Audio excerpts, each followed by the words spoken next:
We are back with another Wuthering Waves video where we're playing Wuthering Waves, and I wanted to go over the new Depths of Illusive Realm. I think it's a great game mode. I really love it. I just wanted to give a quick tutorial because it seems like a lot that's happening, but I promise you it's very familiar once we go over everything. So let's just break this down real quick. There's a lot of stuff on screen. So first I'm going to break down the UI, then we'll go into the actual combat. So the right side here, we have cameo role. What this means is that these are the featured resonators. As you go on and play the game, just like how normal Depths of Illusive Realm was, you're able to acquire concerto companions, right? And so these are the people that you can acquire currently. They're going to rotate them every 7 days. It seems on every reset, so keep that in mind. Like, these will not always be here. By the way, Gion's cracked, but that's a different story. Film theory. Film theory here, this is going to be the same exact screen that you were in the original Illusive Realm, where you pretty much go to just upgrade things. So, for example, increase HP by 1,000, increase attack by 80. Now, you use this currency. It's called an Observer's Dice. You simply just get this by playing the board game, which I'll show you, which is aka the Illusive Realm, right? Then, obviously, watch films is starting a challenge. We'll get to that in a moment. I'm going to slide my head over real quick. There's 3 parts here: Dream Archive, Watch List, and Dream Pawn Shop. So, starting at the bottom, this is where you're able to actually go into the shop and trade materials, right? Now, these materials are locked until I complete a certain film, is what they call it, a certain board, right? Now, this is pretty much standard stuff. Again, same stuff from the Depths of Elusive. We go to the watch list. The watch list is where you go to actually claim your asteroid. So, screenplay challenge, this is just for, like, recruit 16 different resonators, recruit 24, clear the Psyche Pass, which is going to be one of the new ones that we're going to be doing, the Bond challenge. So, I think in total it's like 600 asteroid-ish or so, right, for 60 days of challenge. I'm making separate thoughts on my whole thoughts on the gameplay, but I just want to go into the actual review of it, show me a tutorial of it. Then you have Dream Archive. This is where you would go to actually get these tokens that you use to level up in that other screen. So, you know, once you complete things, bam. It's just all simply by playing the game you get rewarded, right? Now I go to watch films. I'm going to start a new film for you, right? So you go to watch films, and pretty much it's very similar. I promise you. It looks a little crazy, but it's not. Right now there's 3 films currently, and the first film only has 1 ending. The second film has 2 endings, and the third film has 3 endings. And so this allows for there to be a lot of replayability for this. And it says duration, it could be roughly around 60 minutes for the 1 and 2, excuse me, for 2 and 3, but the first one was only 30 minutes, right? So we'll just use the first one as an example real quick. So I'm going to log in here and just break everything down for you. And one thing to keep in mind is there is this little eye at the top that's going to really help you figure things out if you were forgetting, right? But these are all the main icons. So that's a main story. This is a battle event. A random event could occur. Respite is pretty much, it's a campfire where you go to regain your own stamina, which I'll show you. Unknown metaphors. Metaphors are the same thing as before. That's like if a person uses rectifiers, they gain crit damage, etc. Recruitment is where you get new people. Boss battles, and obviously the final challenge is the end, right? So I'm going to start off here. The map is actually pretty decently sized, right? This area I didn't unlock, though. So, you know, this is like clouds. You walk there, and obviously it'll unlock. So I go here, and we start a new event. Now, keep in mind, if you saw at the top of my screen, there was that film.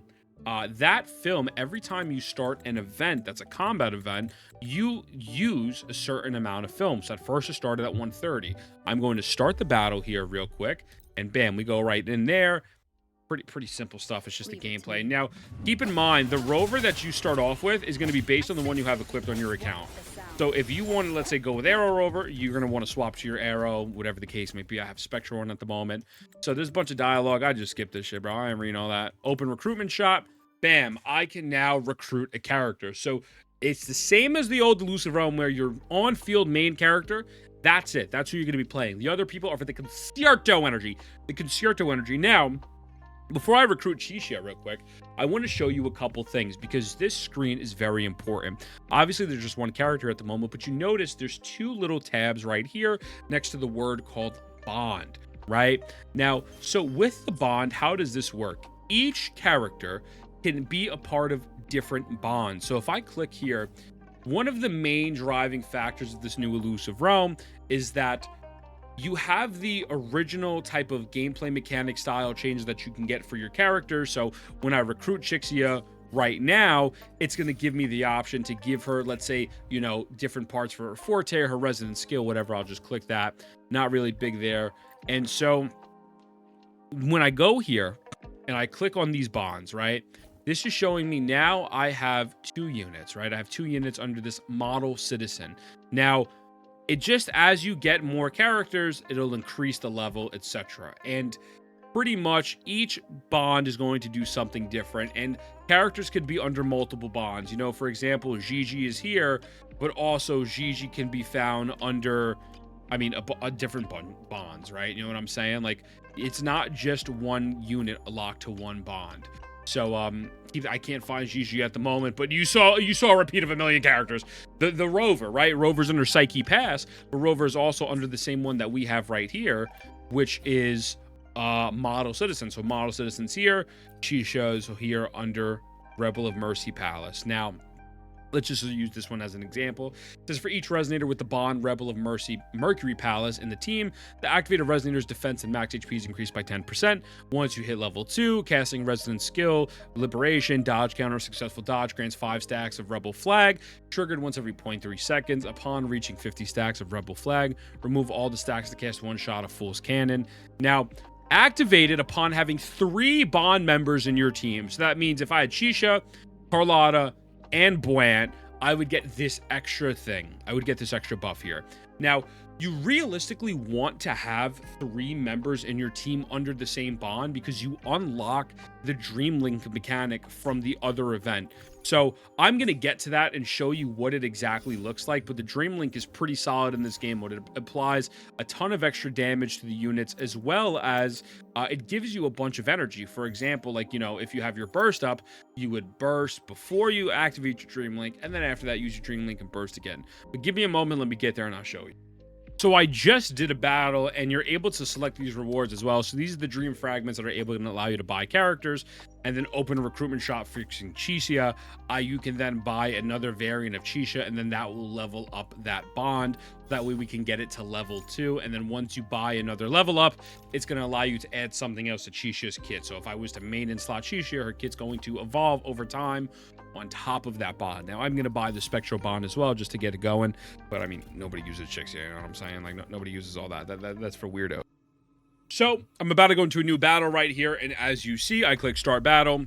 I'm going to add Gian to the team. I'm actually going to put Gian as the main person because, boy, the running away I'm running Chisha, you know what I'm saying?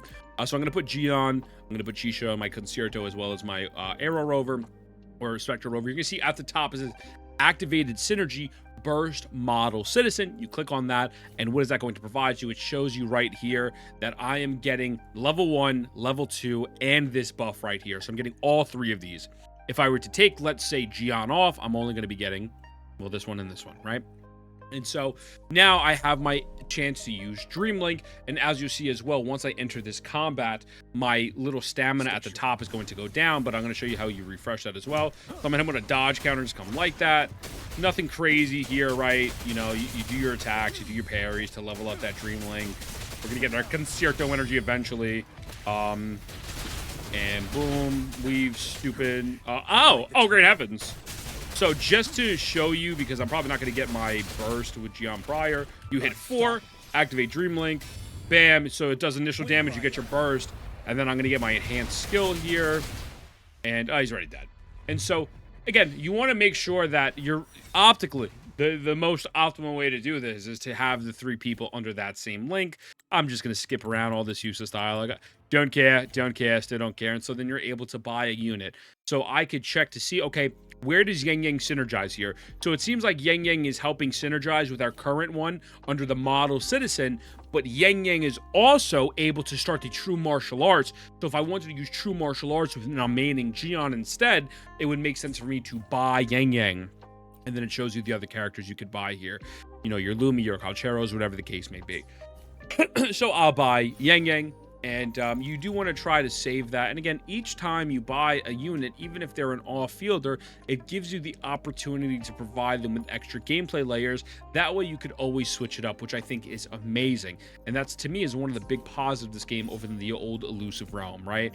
Level 16. Now, one thing I did forget to mention, I apologize, is at the beginning of this, you start at level 0. right? You start at level 1, and as time goes on, you progress and you level up. And the higher you level, you know, for example, this boss battle is going to say that it's suggested level 22, right? Now I can clear it because I'm better than everyone, right? Now here, you see my data right now, or whatever these called, these little rolls are at 113. Bam, I go here. I'm going to use this encounter, and this is going to generate me from 113 back up to, I think, 130. I believe the moderate tape gives about 20 to 24 of these back. And yeah, that's pretty much the depths. You know, if I go to this door real quick, it's going to teleport me somewhere completely different. Bam, I go to a little secret area. And then if you're confused about the icons here, again, all you got to do is just hit I. So I know, okay, there's going to be a boss battle. There's a metaphor here. We got a couple things here. We got these little things here. So things here. I keep saying things 5 times. These little dream shards. And that's elusive, man. I love it. I think it's a great game mode. Again, I'm going to give a full fleshed out thoughts of what I think they could do better, what I think I don't like, or whatever the case may be tomorrow. But this is the guide. This is very as razor language as possible. I love you. Mwah. I'll see you in the next one.